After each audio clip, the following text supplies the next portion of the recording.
മുംബൈയുടെ ഊത്ത് തീർന്നിരിക്കുകയാണ് ഗായ്സ്. മുംബൈയുടെ ഊത്ത് തീർന്നിരിക്കുകയാണ്. ഇത് എങ്ങനെയാണ് RCB ആ മാച്ച് ജയിച്ചത്? ഇന്ന് നമുക്ക് രണ്ട് കളി, LSG versus CSK, Mumbai versus RCB, രണ്ട് കളി ഒന്നിനൊന്നിന് മെച്ചം. ആൻഡ് മുംബൈ RCB മാച്ച് ആയിരുന്നു ട്വിസ്റ്റ് എന്ന് പറഞ്ഞു കഴിഞ്ഞാൽ ട്വിസ്റ്റോട് ട്വിസ്റ്റ്. RCB വിജയിച്ചെന്ന് വിചാരിക്കുന്നു, മുംബൈ വിജയിച്ചെന്ന്. സിമ്പിളായിട്ട് ജയിക്കേണ്ട ഒരു കളി ഈ RCB കൊണ്ട് നിർത്ത്. എന്നിട്ട് ഏറ്റവും അവസാനം മുംബൈ വിജയം ഉറപ്പിച്ച മാച്ച് എന്തുവാ കാട്ടിക്കൂട്ടിയത്? സീരിയസ്ലി എന്തോരം മണ്ടത്തരങ്ങളാണെന്ന് മുംബൈ ചെയ്തു കൂട്ടിയത് എനിക്ക് മനസ്സിലാവുന്നില്ല. RCB പ്ലേയേഴ്സ് പോലും വിചാരിച്ചു കളി കയ്യിൽ നിന്ന് പോയി. എങ്ങനെ എന്നിട്ട് വിജയിച്ചെന്നുള്ളതാണ്. മുംബൈയുടെ പിടിപ്പുകേട് കൊണ്ട് വിജയിച്ച ഒരു മാച്ച്. സത്യം, മുംബൈയുടെ പിടിപ്പുകേട് അതുകൊണ്ടാണ് വിജയിച്ചത്. കളിയിൽ നിന്ന് man of the match Bhuvneshwar കുമാറാണ്. ആക്ച്വലി ഭുവനേശ്വർ കുമാർ കിടിലായിട്ട് ബോൾ ചെയ്തു. ഏറ്റവും അവസാനം ഒരു ക്രൂഷ്യൽ 6 അടിച്ചു. അതുകൊണ്ടാണ് പുള്ളി ആ 6 ഇല്ലെങ്കിൽ കളിയില്ല. അതിൻ്റെ എടുത്തു പറയേണ്ട വേറൊരു പച്ചാനങ്ങളുണ്ട്, Krunal Pandya. What an underrated player. Fast ബോളിങ്ങിന് സ്പിൻ ബോളിങ്, ഫീൽഡിംഗ് ഉണ്ട്, ബാറ്റിംഗ് ഉണ്ട്, ക്രൂഷ്യൽ സമയത്ത് പ്രോപ്പറായിട്ട് റണ്ണ് കണ്ടെത്തുന്നുണ്ട്. സീരിയസ്ലി ഈ ഹാർദിക് പാണ്ഡ്യയ്ക്ക് കൊടുക്കുന്നതിൻ്റെ ഒരു 30% എങ്കിലും പരിഗണന, 30% മതി, 50% പോലും വേണ്ട, 30% പരിഗണന ഈ കൃണാൽ പാണ്ഡ്യയ്ക്ക് കൊടുത്തിരുന്നെങ്കിൽ ഈ ചെറുക്കൻ അവൻ വേറെ ലെവലായി പോയേനെ. അത്രയും അണ്ടർ റേറ്റ് ചെയ്ത പ്ലെയർ. ഹാർദിക് പാണ്ഡ്യ നല്ല പ്ലെയർ ആണ്, പക്ഷേ ഹാർദിക് പാണ്ഡ്യ അത്യാവശ്യം ഓവർ റേറ്റഡ് പ്ലെയർ ആണ്. സീരിയസ്ലി ഓവർ റേറ്റഡ് പ്ലെയർ ആണ്. അതുപോലെ തന്നെ ഭയങ്കര അണ്ടർ റേറ്റഡ് പ്ലെയർ ആണ് ഈ കൃണാൽ പാണ്ഡ്യ. മച്ചാൻ ഇന്ന് കളിച്ച കളി ചോര കൊടുത്ത് കളിക്കുമെന്നൊക്കെ പറയത്തില്ല, അതുപോലെ വയ്യാഞ്ഞിട്ടും അവിടെ കിടന്ന് അടിച്ചാടി അത്രയും അടിച്ച് കയറ്റിയത് ഒരൊറ്റ പ്ലെയറിൻ്റെ കളി കൊണ്ടാണ്. അല്ലെങ്കിൽ RCB 8 നിലയിൽ പൊട്ടിയനെ, വളരെ പരിതാപകരമായിട്ട് തോറ്റു തുന്നം പാടിയനെ. മുംബൈയുടെ ഇന്നിങ്സിലോട്ട് വരുന്ന സമയത്ത് നമുക്ക് പറയാൻ വേണ്ടിയിട്ട് ഒരേ ഒരു കാര്യം മാത്രമേ ഉള്ളൂ, ഭുവനേശ്വർ കുമാറിൻ്റെ ബൗളിങ്. 4 over 23 റണ്ണിന് 4 wicket. ഇനിയെങ്കിലും കണ്ണു തുറക്കണം BCCI. ഇന്ത്യയിൽ ഇപ്പോൾ ഒരു പ്രോപ്പർ ഇതുപോലെ എറിയുന്ന ഒരു ബോളർ ഇല്ല. മുംറ ഒരു ഔട്ട് ഓഫ് ഫോമിലാണ്. അന്നേരമാണ് ഭുവി വന്നിട്ട് ഇമാതിരി എറിയുന്നത്. സീരിയസ്ലി ഈ IPL 10 ടീം എടുത്ത് നോക്കിയാലും ഇത്രയും ഒരു സൂപ്പർ ബൗളർ ഇന്ത്യൻ ടീമിൽ നിലവിലില്ല. ബുംറ മാറ്റി നിർത്താം, ബുംറ വിക്കറ്റ് ഇടുന്നില്ലെങ്കിലും പുള്ളിയുടെ പാർട്ടി കിടലായിട്ട് ചെയ്യുന്നുണ്ട്, എക്കണോമിക്കലാണ്. അത് മാറ്റി നിർത്തി കഴിഞ്ഞാൽ ഒരു വിക്കറ്റ് ടേക്കിംഗ് ഫാസ്റ്റ് ബോളറായിട്ടുള്ള ഒരേ ഒരു വ്യക്തി ഇപ്പം ഭുവനേശ്വർ കുമാറാണ്. എന്നാ bowling. Most number of wicket 11 കളിയിൽ നിന്ന് 21 വിക്കറ്റ്, പർപ്പിൾ ക്യാപ്പ് തലയിൽ. സാധാരണ 36 വയസ്സൊക്കെ ആകുമ്പോഴത്തേക്ക് ബൗളേഴ്സ് പണി നിർത്തി പോകും. ഇത് 36ാമത്തെ വയസ്സിൽ അയാളുടെ പ്രൈം IPL സീസൺ കളിച്ചുകൊണ്ടിരിക്കുകയാണ്. 36ാമത്തെ വയസ്സിൽ.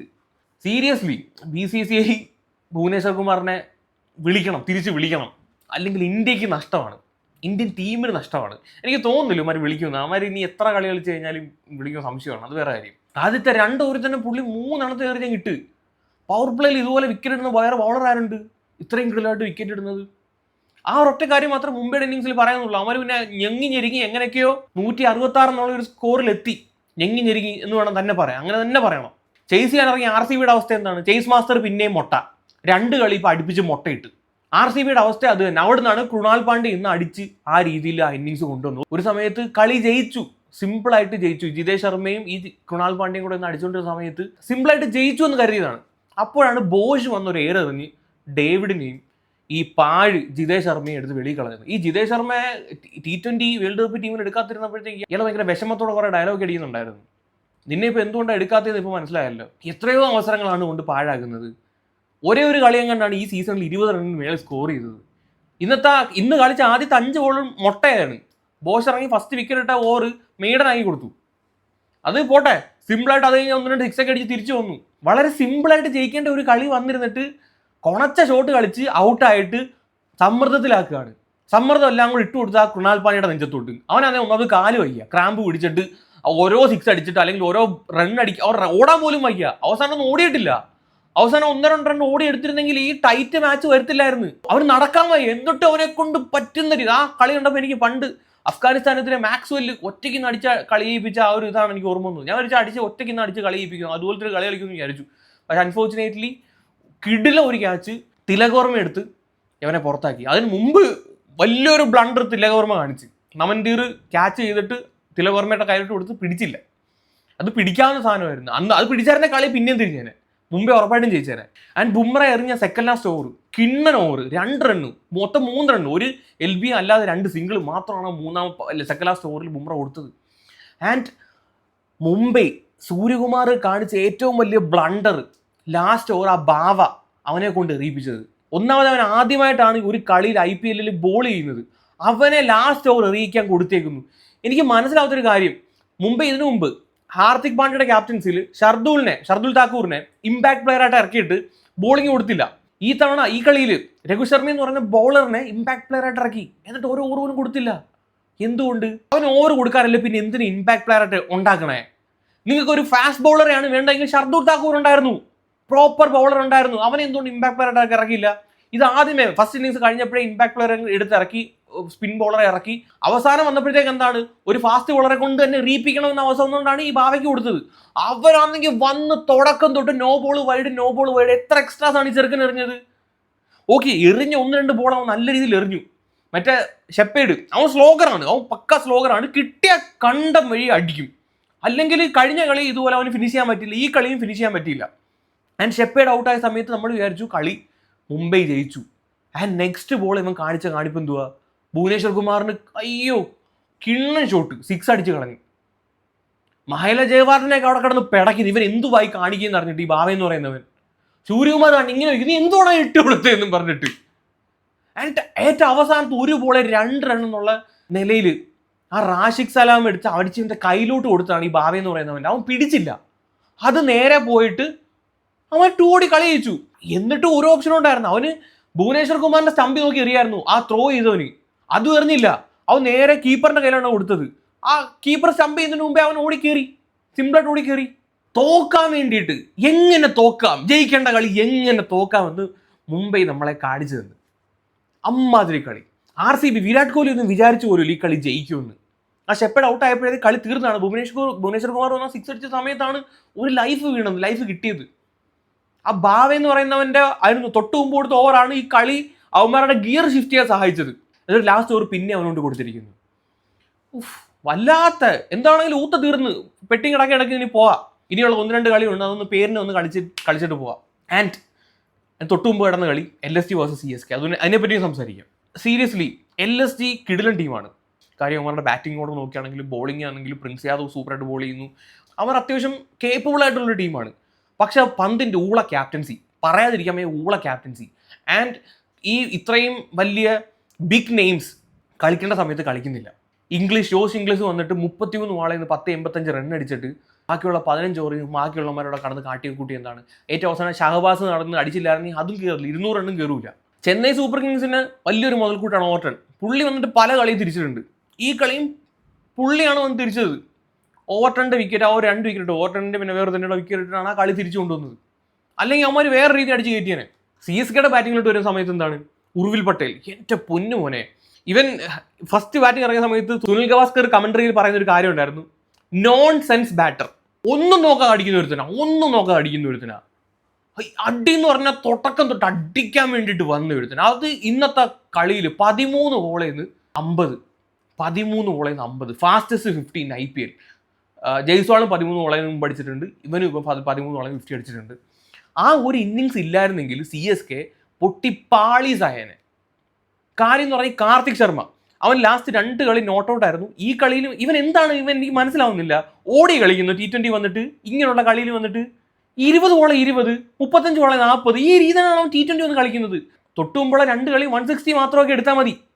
ഈ കളി 200 ചേസ് ചെയ്തതിന്റെ കളി വന്നിട്ടാണ് 20 ബോളെ 20 റൺ എടുക്കുന്നത്. എന്നാ കോണത്തിലെ കളിയാണ് കളിക്കുന്നത്. 14 കോടിയുടെ ഇവൻ എന്തുവാ കളിക്കുന്നത്.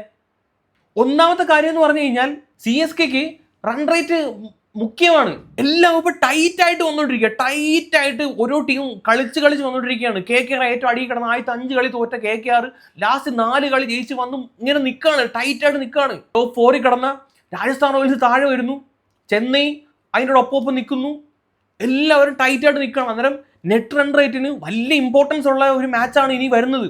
അപ്പം എത്രയും പെട്ടെന്ന് കളി അടിച്ച് കയറ്റി ഒരു ബോളിന് മുമ്പ് കളി ജയിപ്പിച്ച് അത്രയും വളരെ ചെറിയ പോയിന്റ് ആണെങ്കിൽ പോലും നെറ്റ് റൺ റേറ്റ് കയറ്റാൻ നോക്കുകയാണ് വേണ്ടത്.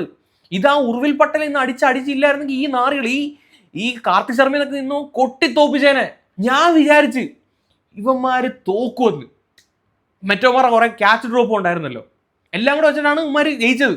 ആൻഡ് ഫൈനലി ദൂബെ 2 6 അടിച്ച് കളി ജയിപ്പിച്ചു. ഈ പന്തിന്റെ കൂറ ക്യാപ്റ്റൻസി, സീരിയസ്ലി വെറും കൂറ ക്യാപ്റ്റൻസി പറയാതിരിക്കാൻ വയ്യ. ലാസ്റ്റ് ഓവറിൽ മാർക്കറത്തിന് കൊടുത്തു, അതും സ്പിന്നറിനെ കീഴവായിട്ട് കളിക്കുന്ന ബാറ്റ്സ്മാനാണ് ദൂബെ. അതിന് ലെഗ് ആണെങ്കിലും ഓഫ് ആണെങ്കിലും അവൻ അടിക്കും. ഇത് അറിഞ്ഞ് വെച്ചോണ്ട് ഇവനെ കൊണ്ട് എറിയിപ്പിക്കേണ്ട കാര്യമുണ്ടോ? ഈ മാർക്കറത്തെ കൊണ്ട് വേറെ ഓപ്ഷൻ ഇല്ലായിരിക്കും. ഷഹബാസ് ഉണ്ടായിരിക്കും, അവൻ ലെഫ്റ്റ് ഹാൻഡ് ആയതുകൊണ്ടായിരിക്കണം മേ ബി റൈറ്റ് ഹാൻഡ് ആയിട്ടുള്ള മാർക്കറത്തെ കൊണ്ട് ബോൾ ചെയ്യിപ്പിച്ചത്. ഇത് പ്രോപ്പറായിട്ട് ഓവർ കാൽക്കുലേഷൻ ഇല്ലാത്തതിന് വന്ന കുഴപ്പമാണ്. കൂറ ക്യാപ്റ്റൻസി, അതാ പറഞ്ഞ വെറും ഫ്ലോപ്പ് ക്യാപ്റ്റൻസി. അല്ലെങ്കിൽ ഈ മാർക്കറത്തെ കൊണ്ട് ദൂബയ്ക്കെതിരെ എറിയിപ്പിക്കേണ്ട ആവശ്യമുണ്ടോ? മാർക്കർ എറിയാൻ വന്ന സമയത്ത് തന്നെ കളി കയ്യിൽ നിന്ന് പോയി. ഉറപ്പാണ് കളി ജയിച്ചെന്ന്.